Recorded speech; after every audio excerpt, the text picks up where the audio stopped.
من الظلم كويس وحيد أنا إن ظلم جاس كدفع عن حقيقة صار أحسن حقان ولاية ديار منه إن دم بقلنا ديار منه إن ديك دادنا ديار منه إن كلمة الله عن نرى والحقينا هلا بالسيء بسم الله الرحمن الرحيم الحمد لله رب العالمين إلهي باب مهدل ما أنت هل كان إن صوف ريستو كهد لدن هيجا رواتا آن قبو آن كهد لو قد بيو هيسية يا مهدل مهدل كدب وحان ربا ظلمي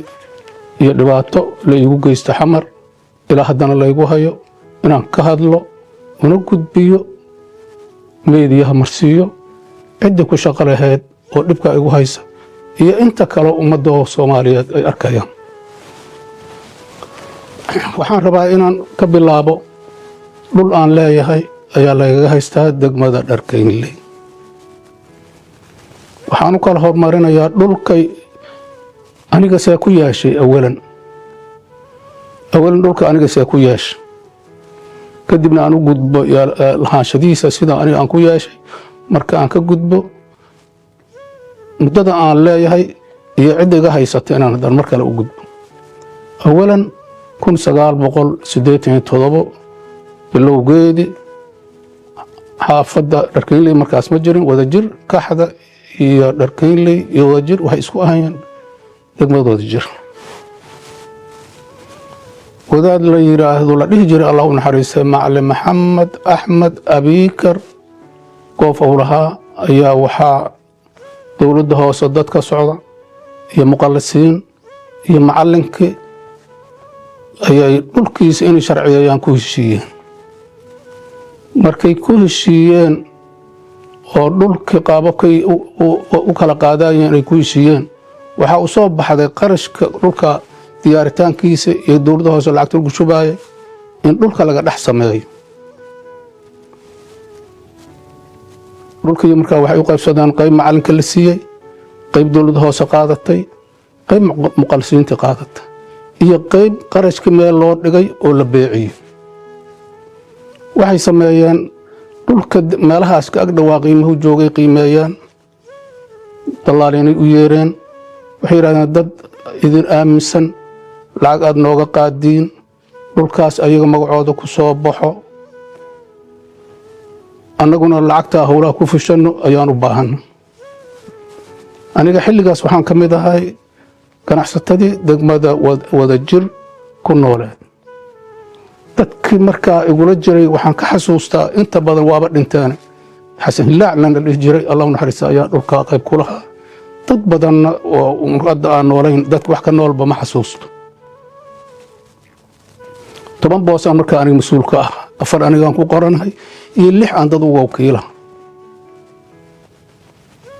tusaale ahaan waxay yiraahdeen si ay lacagteena nooga hormarsadaan oo muddo 6 bilood iyo ka badan dhulku ka maqnaanaa marka la yiraahdo waa la soo sharciyeynaa 10 milyan boos markuu joogo milyan in loo reebo oo la yiraahdo booskii 10 milyan hay sagaalaad bixinaysiin si milyankaas aan ugu xilano ayaa dhulkii saas anaga noogala gadan dhulkii isaga ahay markaan soo bandhigo dukumiintigii soo bandhigo rasiidkii waa kaas magacaygu waa Ibrahim Maxamed Cosoble rasiidkii dhulka lacagta lagu shubay waa kaas sabarloogi oo soo baxay markii kadib soo baxay oo igu soo baxay Ibrahim Maxamed Cosoble Ibrahim Dhaaley waa kaas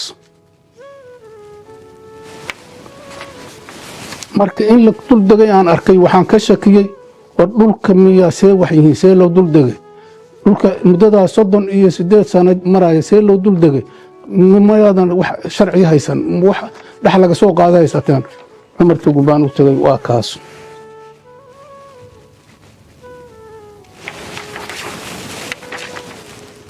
maalintan dhulka yeelanayay sidaasaan u ekaa maantana sidaan u ekahay waad aragtiin waqtiga u dhaxeeya iyo sidii u kala fog tahay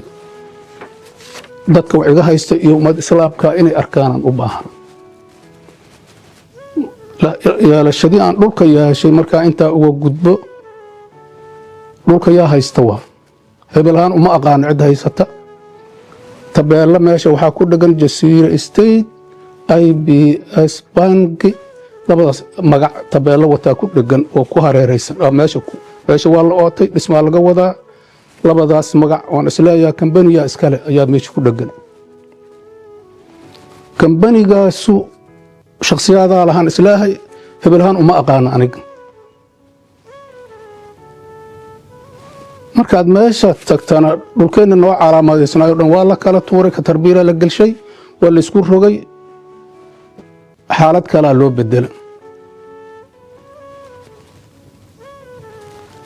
markaad meesha inaad tagto bal arigii tagto ariga cidda ku haysata baadi goobtan meeshii ciidan qori haysaad ugu tegaysaa ciidan dowladeed ma ahan ciidan qabiil ma ahan wingar waa ciidan magacaas aan ugu yeeri karo حيل قبيل هدوية مالا بارانق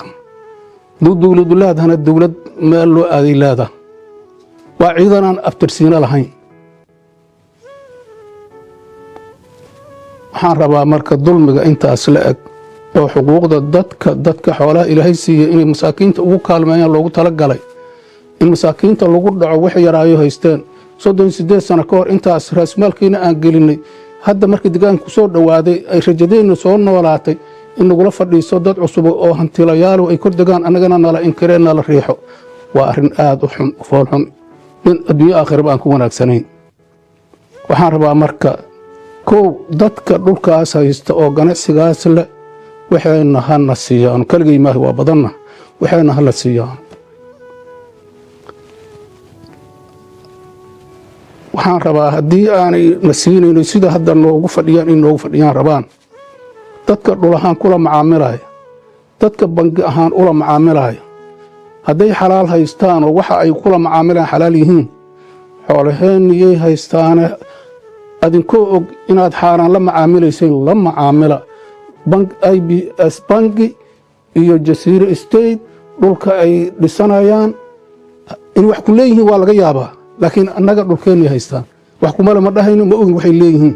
laakiin annaga waxaaniyaan rabnaa waxaan ay ayagu ku tasarufayaan oo danahoo oo ay dhisanayaan cid kastoo ama IBS bangi la macaamilaysa ama Jasiira State dhul kula macaamilaysa ama ganacsi kula macaamilaysa oo xalaal rabta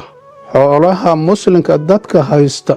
agtooda xalaal ma taaleeha la macaamilinina ilaa ay xaqa dadka iska dhiibaan waxaan maqli jiray biyahan waa qulateen nijaas ku dhacday waxba ka dhimayso xoolaha hadii bataan inay qulateen yeesheen qaabkaasaaba muuqda hadda waa xaalad oo naga yaabisay oo qof kastoo muslim ay aad uga argagaxayso haddii intaas u dhici weyso waxa waaye ninka xoolaha haysta hadduusan waxba ka baqayn oo xoolaha islaameed u bareeray inuusan dhiibina rabo ninka xoolaha lahaay wuxuu ku qasban yahay qaab kastoo wixiisa ku heli karo inuu raadsado ciddii hadhow marka wax xumaadaan oo dhibaata dhacda soo bixi doonta hadda ha soo baxdee dhibma yaalla waxayna nooga qaato qof ciddii hadhow magacay rabta ha lahaato ama qabiil ha ahaato ama magac kale ha lahaato ama magac dowla ha lahaato cidda hadhow marka dhibaata timaado ku soo bixi doonto